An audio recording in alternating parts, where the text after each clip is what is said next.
Hello and welcome back to another Rush Duel Links video. We recently got a new ban list announced that did give us a lot of skill changes as well as some unhits. And I thought what we'd do is we would take a look at these and then basically try and infer if this means we could be getting any new cards coming to Duel Links anytime soon. So we already know that we have these yugioh rerun event. We already know we're getting one of his equip spells as it was in one of his leaked skills. But we did get several other changes, such as our rush skill changes and Beyond Curiosity no longer having the attack reduction, Maximum Ragnarok allowing us to get 1500 plus defense monsters, and Join the Battle of All Battles can now add fusion from the graveyard to your hand. So this basically almost soft confirms that we're getting some sort of Cyberse fusion, so I thought we would take a look at them. The first one is Fenrirewritter Soul, and this is a pretty cool card, but it's a little bit underwhelming. So it's a 2800 attack, which is an alright stat, level 9, that's decent. Made using Sigistate Soul and Connector Dogs. It's a 1500 vanilla and a boss monster, so far so good.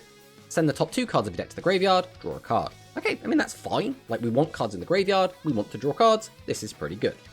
Then if your opponent has a monster on their field, you can special summon a Cyberse type monster from your hand, face up to your field. So this is quite nice, but the main target we would like to summon with this is probably Attribute Hydron. The only issue with that is, Join the Battle for All Battles doesn't let us run level 8 monsters, which means we couldn't summon that. So if we want to use the skill that lets us get fusion back from the graveyard, Attribute Hydron is not going to be on the table, which means the best card we're going to be able to summon off of this is going to be Perceptical Mani, which is like a good card, but now we have to have a very specific series of cards. So the one thing I would like this to do is basically just have a built-in way to just gain a little bit of attack or reduce your opponent's monster's attack. And since it doesn't do that, I think this is a little bit underwhelming. This is almost like a support boss monster, where you get it out, you get something else out, and then you just kind of hope you can deal with what your opponent's got. Now again, if we do get out the Perceptical Mani, we can reduce our opponent's attack, easy peasy, and then we can just attack over, ideally, our opponent's entire board with what we've got, and that's pretty decent. But if we don't do exactly that, it could look a little bit rough. The other fusion monster we could get is Permillind hicrotron. So this is an interesting one. This is made using Femtron and Cycliptron. So Femtron is a level 4 or lower, so is Cycliptron. So this is quite easy to summon, which is why it is only a level 8 monster. If we have 3 or more Cyberse type effect monsters in our graveyard, we draw 2 cards, then place 1 card from your hand on the bottom of the deck. So this is quite nice for filtering, and this is technically a plus. So all things considered, this is quite nice. Now again, this doesn't really have any way to end the game on its own. It's just kind of a nice little plus, but plussing is still good. Plussing is still something we want to be doing, but again, no way to reduce your opponent's attack. We're not destroying anything, we're not changing anything's battle position. This does feel a little bit passive in that regard, but it's still a pretty cool card in its own right. And the last card we're going to talk about is hicrotron Brusselun. So this card is a 2400 attack, 1600 defense monster, so it has that 1500 or more defense, so we can use it with the modified skill. But 2400 attack, obviously not that great. During the turn you normal summon this card, which means we can only get this effect once, which again, not that great. Send the top card of your deck to the graveyard. Then if a Cyberse type monster was sent to the graveyard by this effect, you can add Cyberse type monsters with 0 defense from your graveyard to your hand up to the number of face-up monsters on your opponent's field. Now, what Cyberse monsters have 0 defense? Yggdrago. All of the Yggdrago pieces, because all maximums have 0 defense. So if your opponent has 3 face-up monsters, and we have a full maximum in the graveyard, we can summon this out, then immediately add the entire maximum back to our hand, which is really good. And don't forget as well, because of the skill, Maximum Ragnarok, we can force the top card of our deck to be a Cyberse monster, which means this will be live 100% of the time, which means as long as our graveyard gets set up, this is going to be very easily able to summon out a maximum. So this card actually seems pretty good, and especially considering we have the skill to back it up and only 30 card decks, getting out the maximum should be easier than ever. So now we're going to go back and take a look at some of the cards that were unhit, and I suppose the first one we'll talk about is Gekka the Shadow Flower Beauty. So plants haven't done pretty much anything so far in Duel Links. They are basically kind of a joke type, which is a bit of a shame, because in the OCG, they actually have some pretty cool cards. They were never like super meta relevant, but they are pretty cool. Now the main issue is, in the OCG, they have a couple of really good trap cards, and some of their Ace Fusion monsters reference those trap cards. And as we know, Konami doesn't like trap cards, so we're not expecting to get them anytime soon, which means we won't get the cards that reference them anytime soon, so we won't be getting a lot of those boss monsters. But there are still plenty of other plant cards that we could get that do seem like they are the appropriate power level to come out in Duel Links. The first one we're going to talk about is make it a trains the Shadow Flower Venus. So this is made using a trains and a trains. So for those who remember, a trains is the 2300 that can summon a second copy of it from the graveyard, but then puts it to the bottom of your deck afterwards. Now, obviously, if we summon it and then immediately fuse it, it doesn't go back to the bottom of our deck, so that's pretty good. 3000 attack is also very respectable attack stat, and level 9, everything we like to see. The only real downside of this is it's made using 2 high level monsters, but again, we can cheat them out using a trains effect anyway, so that's not even that big of a downside.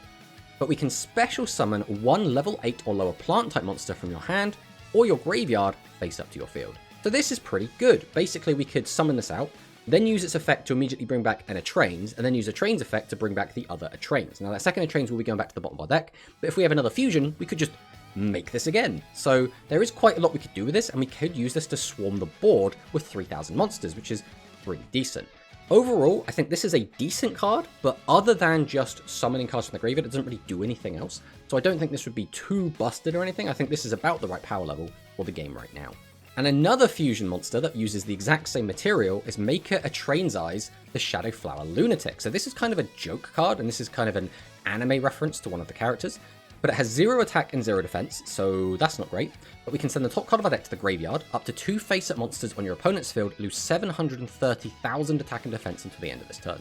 So again, this is a bit of a joke card, but this is a nice toolbox option, so that if we've already got the board set up, we could just summon this out, reduce your opponent's attack to 0, and then ideally attack over them twice for 2 big hits. The downside being that we'd be stuck with 0 attack and 0 defense monster.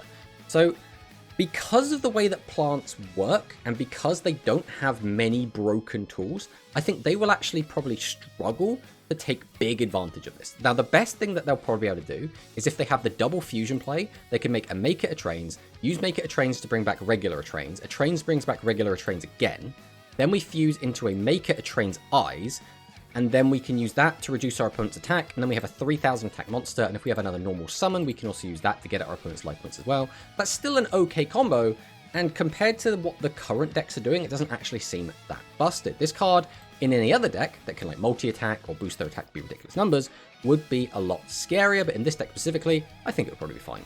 And the last fusion monster we're going to talk about is Durga the Shadow Flower Submarine, and this is an interesting one. This is a Plant Ninja Submarine, which is interesting, but it's made using Gatling and Lindo. So Lindo we already have, Gatling we'll talk about in a minute, but requirement, your opponent has 2 or more monsters on the field, destroy all face-up level 6 or higher monsters on your opponent's field. So because they need 2 or more, we can't use this to destroy maximums, but this would be a really good equalizer and potentially OTK tool, but don't forget we can play around this card quite well. If we only have 1 monster, this can't use its effect. If we have level 5 and lower monsters, this can't pop them. So there is a lot of stuff we can do to play around this card, but it is quite powerful and I think would be a really great addition to the plant strategy. So let's talk about Gatling. So Gatling is not very good. It's a level 7 monster with only 2000 attack, and its defense is 2400, which is also not very good. If it had 2500 defense, I think this card would be a lot better. But we can send 2 plant-type normal monsters from our hands. They have to be plants, they have to be normal. Then destroy up to 2 attack position. They have to be attack position. Level 8 or lower, so this is not going to work against maximums or fusions. Monsters on your opponent's field. Then inflict damage to your opponent equal to the number of monsters destroyed times 500. And then, this turn you can only attack with 1 monster. This card has so many strange restrictions on it, and it is just not very good. There are some situations in which this card will be really, really powerful, but a lot of the time it is basically useless, and we just want it to go into our submarine. And then we have Garland the True Shadow Flower Ninja. So if I recall correctly, this was part of the initial plant wave of support in 7's era, so it's quite surprising we don't have this card already. But 2500 attack is quite nice. Requirement, place a plant type monster from your graveyard on the bottom of your deck. So plants do have this theme where they want to check the bottom of the deck and they want to put cards to the bottom of the deck, so it does work with that. Special summon a level 7 or lower plant type monster from your hand face up to your field. So notably this is a level 8, so you can't Garland into Garland, but place it at the bottom of the deck during the end phase. So this is a good way to like summon this out, then summon a Trains, then use your Trains effect to summon out another Trains from the graveyard, then fuse them together, etc, etc. There's some pretty cool stuff you can do with this. And again, plants are basically not doing anything, so I think it would be great to release this card. Then we have a much more modern plant support. This is Trains the Shadow Flower Restrictor. So this card's name becomes Trains the Shadow Flower Ninja while in the graveyard, so that's already really good. we can place one plant type monster from your graveyard on the bottom of your deck, and this card's name becomes the same as the name of one plant monster in your graveyard this turn. Then you can set one fusion from your graveyard to your spell and trap card zone. So this is really good. First off, this kind of has to be played alongside plants, because we have to place a plant type monster from your graveyard to the bottom of your deck to use its effect, as well as the fact its name has to become the name of a plant monster in your graveyard. So you have to have two plant monsters in your graveyard just to use this at all. But then you can just get a free plus of fusion. So this card basically changes its name, so we can make this become a Trains, for example, if we're in the graveyard, or a Lindo if we have that in the graveyard, or Gatling if we have that in the graveyard, and then we get that free plus of adding that fusion, which is also really nice. I think if we could basically abuse this and play it in other decks, there's no way this could come out, but since we need two plants in our graveyard, I think this would actually be a really good addition to the deck that wouldn't be remotely overpowered. Next up we have Alperis the Sower. So if you normal summon this card this turn and the only face-up monsters on your field are plant-type monsters, place one card from your hand on the bottom of your deck. Send the top 3 cards of your deck to the graveyard. So again, the further we go into OCG, the more milling becomes important. So every deck is going to ideally want to play something that can mill 2 or 3 cards, and this just so happens to be the plant one. But then, if a plant-type monster is among the cards sent, you can draw 1 card. I think this card would be fine to come out, especially because, again, plants that they're traps are going to feel a little bit weak anyway, and even with all of the fusion tools we've already spoken about, I don't think this would suddenly catapult plants into being a really, really powerful deck, so giving them something like this, which is just a strong-ish tool, would be really appreciated. And last but not least, this is the last plant card we're going to talk about. This is Planting Pixie. So this is a card I don't think would come out, but this is really the only other effect plant monster really worth talking about. So if 2 or more face-up monsters with the same attribute are on the field, so this is an Earth as well, so if there's another Earth, you're good to go. Add 1 level 6 or lower normal monster, or 1 fusion from your graveyard to your hand, that's just a free plus. Then you can special summon 1 Earth attribute plant type monster from your hand, face up to your field. So the reason I think this card might not come out is because this is pretty generic, right? As long as you're playing fusion or you have level 6 or lower normal monsters, it's not too far-fetched to get this effect requirement activated, and then you just get a free plus, which again could be abused by pretty much any deck. Other than that, I think this card would be a fine addition, and I would really like to see this card come out.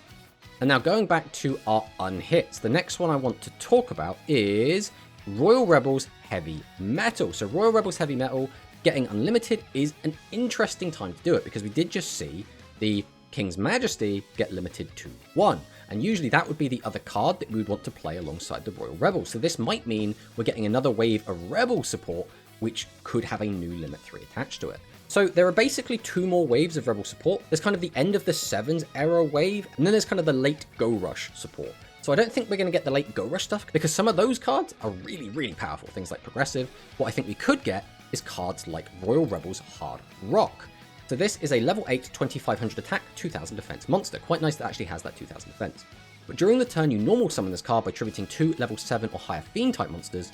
Choose 1 face-up level 7 or higher monster on your opponent's field. Inflict damage to your opponent equal to the difference in attack between the chosen monster and this card. So what this means is we want, ideally, your opponent's monster to have vastly different attack to 2500. So either we want it to be massive or we want it to be tiny. And then we get to burn our opponent for a ton of damage. But then, this card gains attack equal to the chosen monster's attack until the end of this turn. Now, the one big issue I could see with this is, like, if we have Talismanic Seal Array, we could summon this out, use TSA to reduce our opponent's monster's attack down to be really small, then burn our opponent for a huge chunk, gain a huge chunk, attack over that newly weakened monster, and potentially kill them out of the game. But this card realistically is going to come out at some point, so why not bring it out sooner than later? Maybe with a skill that limits it. It's really hard to know exactly what Konami will want to release and how they want to release it, but Hard Rock makes the most sense to be the next Royal Rebel card that could come out. Then we have a bit of a boring card. This is Royal Rebels No Wave. So 0 attack, 2600 defense. 2600 defense does seem a little bit stooly, so I can understand not wanting to release this, but there's not really much of a difference between 2500 defense and 2600 defense. But this card on its own, not particularly interesting. But what we do have is Royal Rebels Blues. So during the turn that you normal summon this card, send 1 spell trap from your hand to the graveyard, special summon 1 level 7 or higher Fiend type monster from your graveyard to your field in face up defense position. You can only attack with Fiend type monsters this turn. So which means we could easily get back our No Wave, for example. There are a couple of other different things we can do, but Royal Rebels Blues makes the most sense as a card to come out because we don't have this card yet for whatever reason, and it is level 5, which does make it a little bit awkward. Another card we could get is Royal Rebels Break. So if your opponent has a face-up level 8 or higher monster on the field, special summon one level 5 or higher fiend-type normal monster, so once again, that no wave, from your hand to the field in defense position. Increase this card's level by 5 until the end of this turn, which means we'll have 2 7s, which will then turn on effects such as Hard Rock and such as Doom Metal. There is quite a lot of cool stuff we could do with that. And then the last Royal Rebels card I'll talk about is Royal Rebels Echo.